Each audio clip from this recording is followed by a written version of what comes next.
नमस्कार दोस्तों, आपका स्वागत है अपनी YouTube चैनल PFP में। पिछले 2 महीनों से FIIs लगातार माल बेच रहे हैं। अक्टूबर में 25,000 करोड़ की सेलिंग की और नवंबर में तो ऑलमोस्ट 40,000 करोड़ की सेलिंग दिखाई पड़ती है, जिसके कारण निफ्टी 50 हमें 10% करेक्ट होता हुआ भी नजर आया। तो FII सेलिंग कर रहे हैं तो ऑफकोर्स जहां पर ज़्यादा स्टेक होगा वहीं पर सेलिंग कर रहे हैं। उनका स्टेक ज़्यादातर इंडेक्स हैवी वेट में होता है। तो आज हम पर्टिकुलरली 2 स्टॉक्स के बारे में बात करने वाले हैं, HDFC बैंक और HDFC लिमिटेड, जहां पर FIIs का बहुत बड़ा इन्वेस्टमेंट है और वो सेलिंग कर रहे हैं, इसलिए इन दोनों शेयर्स में भारी गिरावट देखने को मिली। तो इस मौके का फायदा उठाना चाहिए और यहाँ पर खरीदारी के बारे में सोचना चाहिए। तो सबसे पहले HDFC बैंक के बारे में बात करते हैं। 8 लाख करोड़ की दिग्गज मार्केट कैप है, 24 का पीई रेशियो है, 1504 का इसका लास्ट ट्रेड प्राइस है। फाइनेंशियल ट्रेंड के बारे में बात करें तो आप देख पाएंगे कंटिन्यूअसली यहां पर ग्रोथ देखने को मिली है। पिछले कुछ सालों में कंपनी का साइज इतना बड़ा हो गया, उसके बावजूद आपको ये अच्छी ग्रोथ कंटिन्यू रहती हुई नजर आती है। शेयर होल्डिंग पैटर्न के बारे में बात करें, total promoter holding 25.83%, mutual fund के पास 14% का स्टेक है, अदर डोमेस्टिक इंस्टीट्यूशन के पास 8%, रिटेल कैटेगरी में 13% और FIIs के पास सबसे ज्यादा स्टेक है, 38% का स्टेक हमें दिखाई पड़ता है, जो कि हमें पिछले 1-2 क्वार्टर में कम होता हुआ नजर आया। मार्च में आप देख पाएंगे 39.79% से कम होकर 38.23% सितंबर क्वार्टर में होता हुआ नजर आता है। मेरा मानना है ये आपको और भी कम होता हुआ नजर आएगा। अभी तक तो सेलिंग जो हुई है, मेन सेलिंग अक्टूबर और नवंबर में देखने को मिली। तो दिसंबर का क्वार्टर जब खत्म होगा, उसका जब डेटा अपलोड होगा, तब यहाँ पर हमें पता चलेगा कितनी सेलिंग हुई है, कितना स्टेक FIIs के द्वारा कम हुआ है। मेरी एक्सपेक्टेशन तो यही है कि यहाँ पर आपको स्टेक थोड़ा सा कम होता हुआ नजर आएगा, क्योंकि शेयर में भी हमें तकरीबन 15% के आसपास की गिरावट अपने ऑल टाइम हाई से दिखाई पड़ती है। स्टॉक के चार्ट पर हमें क्लियरली पता चलता है कि 1700 के लेवल से शेयर में गिरावट हो रही है और फिलहाल ये शेयर हमें 1500 पर दिखाई पड़ता है। 1460 के आसपास शेयर ने लो बनाया था और वहां से हमें रिकवरी दिखाई पड़ती है।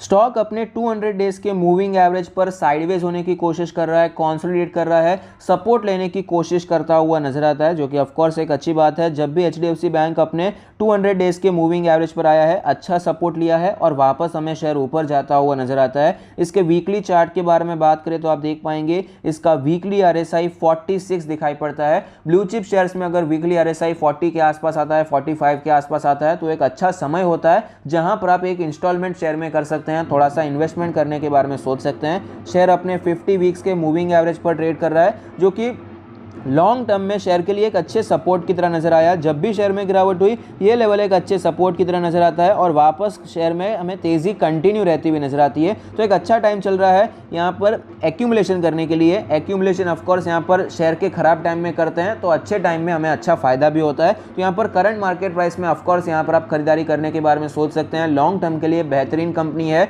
ये कंपनी इंडिया को रिप्रेजेंट करती है, बैंकिंग सिस्टम को रिप्रेजेंट करती है। तो टॉप कंपनी में यहाँ पर निवेश करने में मेरे हिसाब से कोई डर तो नहीं लगना चाहिए। लेकिन शेयर मार्केट में है, काम करते हैं तो डर तो लगता है। शेयर्स नीचे ऊपर नीचे होते रहते हैं। शेयर का प्राइस यहाँ से 5-10% और भी ज्यादा गिर सकता है, तो इसीलिए मेंटली प्रिपेयर रहना है। शेयर में गिरावट हो सकती है, शेयर आपको 1400 तक आता हुआ नजर आ सकता है, लेकिन उसके नीचे कोई गिरावट होगी उसके चांसेस मुझे कम नजर आते हैं। 1500 का लेवल भी टूटेगा, उसके चांसेस भी मुझे पर्सनली थोड़े से कम ही नजर आते हैं। यहाँ पर साइडवेज मूवमेंट होगा, 1450 1460 ये जो लो बना था यहाँ पर, इसी पर ये सपोर्ट लेकर वापस ऊपर जाने की कोशिश करेगा, ऐसी मेरी पर्सनल एक्सपेक्टेशन है। जब तक FII सेल कर रहे हैं, तेजी के चांसेस तो कम है, लेकिन गिरावट भी यहाँ से परसेंटेज वाइज पे अगर 1400 भी आता है तो वो भी परसेंटेज वाइज पे कोई बड़ी बात नहीं है, 10% भी नहीं है। तो यहाँ पर आप एक इंस्टॉलमेंट तो करने के बारे में सोच सकते हैं। आपका क्या व्यू है मुझे कमेंट बॉक्स में जरूर बताइए। नेक्स्ट स्टॉक है HDFC लिमिटेड। 4,91,000 करोड़ की दिग्गज market cap, almost 5 lakh crore की मार्केट कैप है। 2700 का लास्ट ट्रेड प्राइस है, 23 का पीई रेशियो नजर आता है। फाइनेंशियल ट्रेंड के बारे में बात करें, शानदार ग्रोथ नजर आती है। रेवेन्यू आपको जंप होता हुआ नजर आया है, जबकि प्रॉफिट आपको नीचे जाता हुआ नजर आता है, तो मार्जिन पे इंपैक्ट नजर आता है, ये क्लियर सी बात है। शेयर होल्डिंग पैटर्न के बारे में बात करें, प्रमोटर नहीं है, म्यूचुअल फंड के पास 9% का स्टेक, अदर डोमेस्टिक इंस्टीट्यूशन के पास 7.5%, रिटेल कैटेगरी में 11% और FIIs के पास है 72% का स्टेक। बहुत बड़ा स्टेक आपको FIIs के पास नज़र आता है। और यहाँ पर आप देख पाएंगे मार्च से करके जो गिरावट देखने को मिली है 72.78 से गिरकर 71.95% होता हुआ नज़र आता है। लेकिन यहाँ पर जैसे कि मैंने आपको HDFC बैंक के टाइम पे बताया, गिरावट जो हुई है अक्टूबर नवंबर में ज़्यादा हुई है, तो वो डेटा जब अपलोड होगा, अपडेट होगा डिसंबर एंड होने के बाद, तब हमें पता चलेगा कितना स्टेक FIs ने यहाँ पर कम किया है।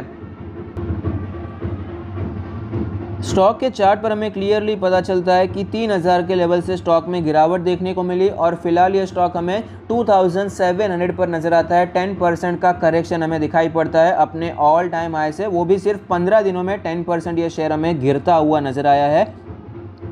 स्टॉक अपने 200 डेज के मूविंग एवरेज पर सपोर्ट लेने की कोशिश करता हुआ नजर आता है। ज़्यादा साइडवेज अभी तक ये नहीं हुआ है जिस प्रकार से HDFC बैंक के शेयर में हमने देखा, लेकिन फिलहाल यहाँ पर 1 2 3 दिन से आपको ये थोड़ा सा साइडवेज होता हुआ नजर आता है। अगर इसके वीकली चार्ट के बारे में बात करें तो इसका जो 50 वीक्स का मूविंग एवरेज है एक इंपॉर्टेंट सपोर्ट की तरह नजर आता है, जो कि फिलहाल कैलकुलेट होकर आता है 2600 के आसपास का लेवल। वीकली RSI 49 के आसपास है, फ्रॉथ बिल्कुल भी नहीं है, एक अच्छे लेवल की तरफ ये बढ़ता हुआ नजर आता है। 45-40 आता है तो और भी अच्छी बात है, और भी अच्छा लेवल आपको दिखाई पड़ सकता है।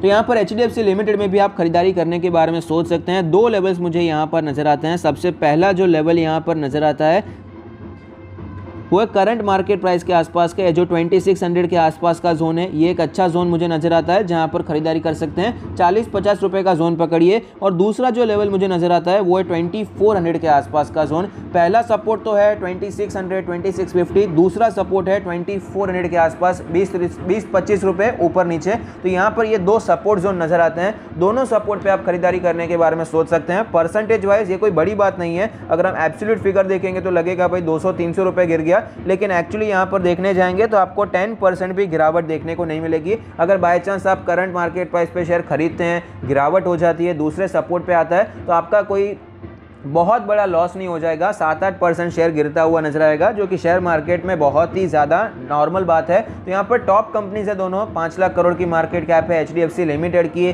HDFC बैंक की 9 लाख करोड़ की मार्केट कैप है। हमारे सिस्टम को ये रिप्रेजेंट करती है, कंट्री को रिप्रेजेंट करती है, इंडिया की ब्लू चिप कंपनीज हैं। तो यहाँ पर इस गिरावट में आप इसका फायदा उठा सकते हैं। लॉन्ग टर्म वेल्थ क्रिएशन के लिए इन दोनों शेयर्स में आप इन्वेस्टमेंट करने के बारे में सोच सकते हैं। दोनों में से आपको कौन सा पसंद है मुझे कमेंट बॉक्स में बताइए। HDFC limited housing finance company है और HDFC बैंक एक बैंकिंग कंपनी है। तो जब भी FIIs लगातार माल बेचते जाते हैं तो उनका सबसे ज्यादा स्टेक जनरली निफ्टी 50 कंपनीज में होता है, और उसमें भी प्राइवेट बैंक्स में और फाइनेंशियल कंपनीज में। तो इसका फायदा हमें उठाना चाहिए। अच्छी ब्लू चिप कंपनीज में 6 महीने 1 साल में एक मौका आता है कि वो शेयर अपने ऑल टाइम हाई से 15-20% नीचे मिलता है, तो वहां पर आप थोड़ा सा एक्यूमुलेशन करने के बारे में सोच सकते हैं। आप क्या क्या व्यू है मुझे कमेंट बॉक्स में बताइए। Thank you, stay happy, happy investing.